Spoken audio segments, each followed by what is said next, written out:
பிஸ்மில்லா அல்ஹம்துலில்லா வஸ்ஸலாத்து வஸ்ஸலாமு அலா ரசூலில்லா. அன்புக்குரிய நேர்களே, அஸ்ஸலாமு அலைக்கும் வரஹ்மத்துல்லாஹி வபரகாத்துஹு. அருமை நாயகம் ஸல்லல்லாஹு அலைஹி வஸல்லம் அவர்களுடைய வாழ்க்கையில் இடம்பெற்ற முக்கியமான விடயங்களை அல்லாஹு தஆலா அல் குர்ஆனில் பேசியிருக்கின்றான். நபி ஸல்லல்லாஹு அலைஹி வஸல்லம் அவர்களுடைய அஸ்ஸீரா எனப்படுகின்ற வாழ்க்கை வரலாறு வெறுமனே வரலாற்று நூட்களில் அல்லது ஹதீஸ் நூட்களில் மூலம் பாதுகாக்கப்பட்டது மாத்திரமின்றி, நபி ஸல்லல்லாஹு அலைஹி வஸல்லம் அவருடைய வாழ்க்கை, நபி ஸல்லல்லாஹு அலைஹி வஸல்லம் அவருடைய சிறுபிராயம், நபி ஸல்லல்லாஹு அலைஹி வஸல்லம் அவர்களுடைய நபித்துவம், நபி ஸல்லல்லாஹு அலைஹி வஸல்லம் அவர்கள் வாழ்க்கையில் கடந்து வந்த முக்கியமான கட்டங்கள், அவர்கள் சந்தித்த சவால்கள், அவர்கள் சந்தித்த வெற்றிகள், தோல்விகள் அனைத்தும் குர்ஆனிலே பேசப்பட்டிருக்கிறது. எனவே நபி ஸல்லல்லாஹு அலைஹி வஸல்லம் அவருடைய வாழ்க்கை குர்ஆனின் மூலம் பாதுகாக்கப்பட்ட ஒரு உன்னதமான வாழ்க்கை என்பதை நாங்கள் புரிந்திருக்கின்றோம். அந்த அடிப்படையில் கண்ணியமானவர்களே, நபி ஸல்லல்லாஹு அலைஹி வஸல்லம் அவர்களுடைய அந்த சிறுபிராயத்தை அல்லாஹ் குர்ஆனில் சொல்கின்ற போது, நபி அவர்களுக்கு அல்லாஹு தஆலா கொடுத்த அற்புதங்களை, பாக்கியங்களை, அருட்கொடைகளை அல்லாஹ் குர்ஆனில் ஞாபகம் செய்கின்ற போது பல விடயங்களை பேசுகின்றான். அதில் முக்கியமான ஒன்றுதான் அலம் யஜிதுக யதீமன் ஃபஆவா. அல்லாஹு தஆலா உங்களை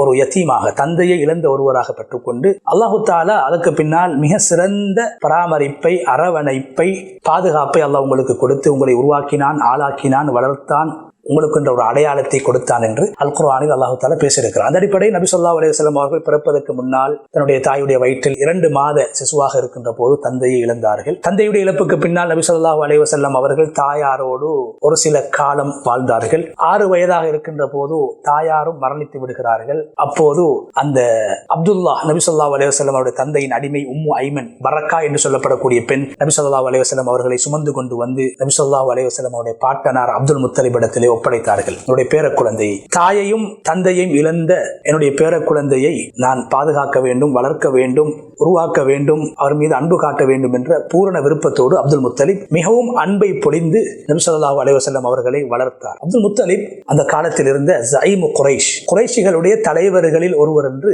மிக கண்ணியமான ஒருவராக கருதப்பட்ட ஒருவர். அல்லாஹு தஆலா தந்தை இல்லாத நபி ஸல்லல்லாஹு அலைஹி வஸல்லம் அவர்களுக்கு ஒரு சில காலம் தாயுடைய பராமரிப்பையும், தாயுடைய மரணத்துக்கு பின்னால் நேரடியாக அல்லாஹு தஆலா அப்துல் முத்தலிப் என்று சொல்லப்படக்கூடிய அந்த நல்ல மனிதருடைய பராமரிப்பை அல்லாஹ் கொடுத்தார். அப்துல் முத்தலிப் மிகவும் நபி ஸல்லல்லாஹு அலைஹி வஸல்லம் அவர்களை நேசிக்கக்கூடியவராக, அவர்தான் நபி ஸல்லல்லாஹு அலைஹி வஸல்லம் அவர்களுக்கு முஹம்மது என்றும் பெயர் சூட்டியவர். நபி ஸல்லல்லாஹு அலைஹி வஸல்லம் அவர்களை மிகவும் நேசித்தார். நபி அவர்களை எப்போதும் தன்னுடைய கண் பார்வைக்கு முன்னால் வைத்து வளர்த்தார். தன்னுடைய பிள்ளைகளை பராமரிப்பதை விட அதிகமாக, கவனிப்பதை விட அதிகமாக நபி ஸல்லல்லாஹு அலைஹி வஸல்லம் அவர்களை கவனித்தார், பராமரித்தார். நபி அவர்கள் மீது அன்பை பொழிந்தார். ஒரு தடவை நபி ஸல்லல்லாஹு அலைஹி வஸல்லம் அவர்களை தனது காணாமல் போன ஒரு ஒட்டகத்தை தேடுவதற்காக வேண்டி சிறு வயதிலே அனுப்பிவிடுகிறார். அப்போது நபி ஸல்லல்லாஹு அலைஹி வஸல்லம் அவர்கள் நீண்ட நேரமாக ஒட்டகத்தை தேடி சென்றவர்கள் மீண்டும் வரவில்லை. அப்போது அப்துல் முத்தலிபுக்கு பயம் ஏற்பட்டது, பதட்டம் ஏற்பட்டது. பிறகு நபி ஸல்லல்லாஹு அலைஹி வஸல்லம் அவர்கள் வந்ததும் நபி ஸல்லல்லாஹு அலைஹி வஸல்லம் அவர்களை கட்டி அணைத்து அப்துல் முத்தலிப் சொன்னார், இதற்கு பின்னால் நீங்கள் எங்கும் செல்லக்கூடாது, எங்கும் தனியே நீங்கள் போகக்கூடாது, என்னுடைய கண்ணுக்கு முன்னால் நீங்கள் இருக்க வேண்டும் என்று நபி அவருடைய முன்னும் பின்னும் அப்துல் முத்தலிப் நபி ஸல்லல்லாஹு அலைஹி வஸல்லம் அவர்களை அவதானித்து பராமரித்து வளர்த்தார். குறிப்பாக அப்துல் முத்தலிபுக்கு காபத்துல்லாவுக்கு முன்னால் ஒரு விரிப்பு இருக்கும். அந்த விரிப்பில் அவர் அப்துல் முத்தலிப் தான் அமருவார். சில சந்தர்ப்பங்களில் நபி ஸல்லல்லாஹு அலைஹி வஸல்லம் அவர்கள் சென்று அந்த விரிப்பில் அமர்வார்கள். அப்துல் முத்தலிபுடைய பிள்ளைகள் அந்த நபி ஸல்லல்லாஹு அலைஹி வஸல்லம் அவர்களை அந்த விரிப்பில் இருந்து துரத்துவதற்கு, எழுப்புவதற்கு முயற்சிக்கின்ற போது அப்துல் முத்தலிப் சொல்வார், தஊஹு, அவரை விட்டு விடுங்கள், இன்னலஹு ஷஅனன், என்னுடைய இந்த பேர குழந்தைக்கு பிற்காலத்திலே ஒரு கண்ணியம் கிடைக்க இருக்கிறது, மதிப்பு கிடைக்க இருக்கிறது, சிறப்பு கிடைக்க இருக்கிறது, இவருடைய எதிர்காலம் மனமானதாக மாறும் என்று அந்த நேரத்திலே நபி அவர்களை மிகவும் கண்ணியப்படுத்தான் அமரக்கூடிய இடங்களில் எல்லாம் அமர வைத்து நபி ஸல்லல்லாஹு அலைஹி வஸல்லம் அவர்களை வளர்த்திருக்கிறார் அப்துல் முத்தலிப். இந்த அப்துல் முத்தலிப் தன்னுடைய மரண தருவாயில், என்னுடைய மரணத்துக்கு பின்னால் சிறுவனாக இருக்கக்கூடிய 8 வயதாக இருக்கக்கூடிய என்னுடைய பேர குழந்தை முஹம்மது பின் அப்துல்லா மிக சிறப்பாக நான் பாதுகாத்ததை போன்று, வளர்த்ததை போன்று, உருவாக்கியதை போன்று அவர் உருவாக்கப்பட வேண்டும், வளர்க்கப்பட வேண்டும், பாதுகாக்கப்பட வேண்டும் என்ற நோக்கத்திலே தன்னுடைய 3 குழந்தைகள், 3 ஆண் குழந்தைகள் இருக்கும் போது அல் ஹாரிஸ் இப்னு அப்துல் முத்தலிப், அவர் அப்துல் முத்தலிபுடைய மூத்த மகன், அந்த காலத்தில் இருந்த மிக சிறந்த ஒரு தலைவர். அதே போன்று அப்பாஸ் என்று சொல்லக்கூடிய மகன், அவரும் மிகவும் ஒரு செல்வந்தர், அப்துல் முத்தலிபுடைய மகன். அதே போன்று அபு தாலிப் என்று சொல்லக்கூடிய அப்து மனாஃப் என்று பெயர் வைக்கப்பட்டு அபு தாலிப் என்று பிரபல்யமாக பேசப்படக்கூடிய அபு தாலிப் என்பவரும் இருந்தார். அந்த இடத்தில் அபு தாலிபை நபி ஸல்லல்லாஹு அலைஹி வஸல்லம் அவருடைய பாட்டனார் அப்துல் முத்தலிப் என்னுடைய மௌத்துக்கு பின்னால் நபி அவர்களை வளர்ப்பதற்கும் பராமரிப்பதற்கும் மிகவும் பொருத்தமானவர், தகுதியானவர் அப்துல் முத்தலிப் தான் என்பதை அடையாளப்படுத்தி சொன்னார். அபு தாலிபே, என்னுடைய மரணத்துக்கு பின்னால் உன்னுடைய சகோதரனுடைய மகன் முஹம்மதை நீதான் பராமரிக்க வேண்டும். இந்த இடத்தில் ஏன் நபி ஸல்லல்லாஹு அலைஹி வஸல்லம் அவர்களுடைய பாட்டனார் அபு தாலிபை தெரிவு செய்தார்? ஒரு செல்வந்த மகன் அப்பாஸ் இருக்கும்போது, சமூகத்தில் செல்வாக்கோடு வாழ்ந்த ஹாரிஸ் இருக்கும்போது ஏன் அப்துல் முத்தலிப் அபு தாலிபை தெரிவு செய்தார் என்றால் அதற்கான பிரதான காரணங்கள் 2. ஒன்று, அபு தாலிப் இயற்கையிலே இரக்க சுபாவம் உள்ளவர். ஏற்கனவே அவருக்கு 8 குழந்தைகள், வசதி குறைந்தவர். ஆனால் 8 குழந்தைகளையும் அழகாக கண்ணியமாக வளர்த்தவர். குழந்தைகளை வளர்க்கின்ற அந்த விடயத்தில் அவருக்கு நிறைய அனுபவம் இருக்கிறது. 8 பிள்ளைகள், 4 ஆண் குழந்தைகள், 4 பெண் குழந்தைகளை வளர்ப்பது என்பது சாதாரண விடயம் அல்ல. அவர்களுக்கு உணவளிப்பது என்பது சாதாரண விடயம் அல்ல. அவர்கள் மீது அன்பு காட்டுவது என்பது சாதாரண விடயம் அல்ல. பல குழந்தைகளுக்கு அன்பு காட்டக்கூடிய எனது மகன் அபூ தாலிப் முஹம்மது என்ற அனாதையை மிகவும் கண்ணியமாக வளர்ப்பார், பாதுகாப்பார், உருவாக்குவார், அன்பை பொழிவார் என்று அபூ தாலிப் உணர்ந்தார். முதலாவது விடயம். இரண்டாவது, அபூ தாலிப் நபி ஸல்லல்லாஹு அலைஹி வஸல்லம் அவர்களுடைய தந்தை அப்துல்லாவுடைய கூட பிறந்த உடன் பிறந்த ஒரு தாய் ஒரு தந்தை. அப்துல் முத்தலிபுக்கு பல மனைவிமார்கள். நபி ஸல்லல்லாஹு அலைஹி வஸல்லம் அவர்களுடைய தந்தையுடைய குடும்பத்தில் 4 பேர்கள் அப்துல் முத்தலிபுடைய ஒரு மனைவிக்கு பிறந்தவர்கள். அதில் முதலாவது அபூ தாலிப், அதே போன்று அப்துல் கஅபா, மூன்றாவது ஜுபைர் இப்னு அப்துல் முத்தலிப், நான்காவது அப்துல்லாஹ் இப்னு அப்துல் முத்தலிப். எனவே கூட பிறந்தவர் அபூ தாலிபும் அப்துல்லாவும் உடன் பிறந்த சகோதரர்கள். தாய் வழியோ தந்தை வழி சகோதரன் அல்ல, உடன் பிறந்த சகோதரன் என்ற காரணத்தினாலும் அப்துல் முத்தலிப் அபூ தாலிபை தான் என்னுடைய மௌத்துக்கு பின்னால் என் பேர குழந்தையை வளர்ப்பதற்கு பொருத்தமானவர் என்று இனம் கண்டு அடையாளப்படுத்தி அவரிடத்தில் அந்த பொறுப்பை ஒப்படைக்கிறார். கண்ணியமானவர்களே, அந்த நேரத்திலே அப்துல் முத்தலிப் அபூ தாலிபிடத்திலே தன்னுடைய பேர குழந்தை முஹம்மது 8 வயது சிறுவனை ஒப்படைக்கின்ற போது அபூ தாலிப் மிகவும் வறுமையோடு குடும்ப சுமையோடு வாழ்ந்தவர். அபூ தாலிபுடைய மனைவி ஃபாத்திமா பின்த் அஸத் மிக மன விருப்பத்தோடு சந்தோஷத்தோடு ஆனந்தத்தோடு 8 பிள்ளைகளை வளர்க்கக்கூடிய அந்த தாய் 9வது ஒரு அனாதையையும் அந்த வீட்டுக்குள்ளால் அழைத்து 9வது ஒரு பிள்ளையாக நபி ஸல்லல்லாஹு அலைஹி வஸல்லம் அவர்களை கண்டு மகிழ்ந்து மிக சிறப்பாக தன்னுடைய பிள்ளைகளை கவனிப்பதை விட அதிகமாக தன்னுடைய பிள்ளைகளுக்கு உணவு கொடுப்பதற்கு முன்னால் நபி அவர்களுக்கு உணவை கொடுத்தார்கள். அனாதை கண்ணியப்படுத்தப்பட வேண்டும். தன்னுடைய பிள்ளைகளுக்கு ஆடை அணிவிப்பதற்கு முன்னால் நபி ஸல்லல்லாஹு அலைஹி வஸல்லம் அவர்களுக்கு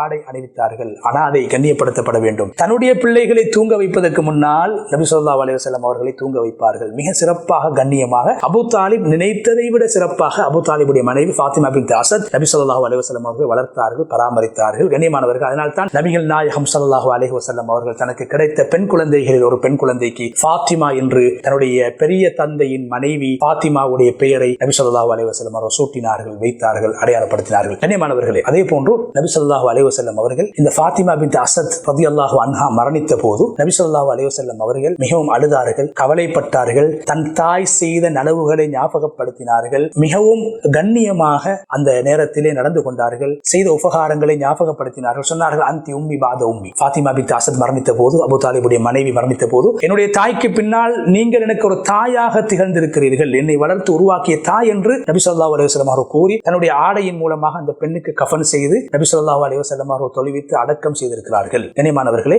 தனக்கு உபகாரம் செய்த தன்னை வளர்த்த தன் பெரிய தந்தையின் மனைவி, கூட பிறந்த பெரியம்மா அல்ல, உம்மாவின் சகோதரி அல்ல, பெரியப்பாவின் மனைவிக்கு நபி ஸல்லல்லாஹு அலைஹி வஸல்லம் அவர்கள் நன்றி உள்ளவர்களாக அவருடைய நலவுகளை சொல்லி துஆ செய்து கவலைப்பட்டு கண்ணீர் விட்டு அழுது அந்த பெண்ணுடைய உபகாரத்தை சொன்னார். அதே போன்று நபி ஸல்லல்லாஹு அலைஹி வஸல்லம் நபி அவர்களுக்கு 12 வயதாக இருக்கின்ற போது அபூ தாலிப் நபி ஸல்லல்லாஹு அலைஹி வஸல்லம் அவர்களை ஷாம் தேசத்துக்கு அழைத்து சென்று வியாபாரத்தை படித்து கொடுத்திருக்கிறார். 8 வயதாக இருக்கின்ற போது நபி ஸல்லல்லாஹு அலைஹி வஸல்லம் அவர்கள் அபூ தாலிபுடைய வீட்டிலே வளர்க்கப்படுகின்ற போது ஏற்கனவே அபூ தாலிபுக்கு குடும்ப சுமை இருக்கிறது என்பதை உணர்ந்து நான் யாருக்கும் சுமையாக இருந்துவிடக் கூடாது என்பதற்காக வேண்டி அருமை நாயகம் ஸல்லல்லாஹு அலைஹி வஸல்லம் அவர்கள் உழைத்தார்கள், ஆடு மேய்த்தார்கள். அந்த காசை கொண்டு வந்து அபூ தாலிபிடத்திலே கொடுத்து அபூ தாலிபுடைய குடும்ப சுமையை நபி ஸல்லல்லாஹு அலைஹி வஸல்லம் அவர்கள் சிறுவனாக இருந்த போது குறைத்தார்கள். அதனால் தான் பிற்காலத்திலே ஹதீஜா ரலியல்லாஹு அன்ஹா நபி அவர்களை பார்த்து என்ன சொன்னார்கள்? வதஹ்மிலுல் கல், மற்றவர்களுடைய சிரமங்களை நீங்கள் சுமந்து மற்றவர்களுடைய சிரமங்களை, இடர்களை, துன்பங்களை நீங்கள் குறைக்கக்கூடியவர்கள் என்று மனைவி சாட்சி சொன்னார்கள். 8 வயதிலிருந்து நபி ஸல்லல்லாஹு அலைஹி வஸல்லம் அவர்கள் அந்த பண்பை கொண்டவர்களாக இருந்தார்கள். அதனால் தான் அபூ தாலிப் நபி ஸல்லல்லாஹு அலைஹி வஸல்லம் அவர்களை ஷாமுக்கு வியாபாரத்துக்கு செல்கின்ற போது நபி அவர்களை அழைத்து சென்று வியாபாரத்தை படித்துக் கொடுத்தார். அங்குதான் நபி ஸல்லல்லாஹு அலைஹி வஸல்லம் அவர்களுக்கு ஒரு மரம்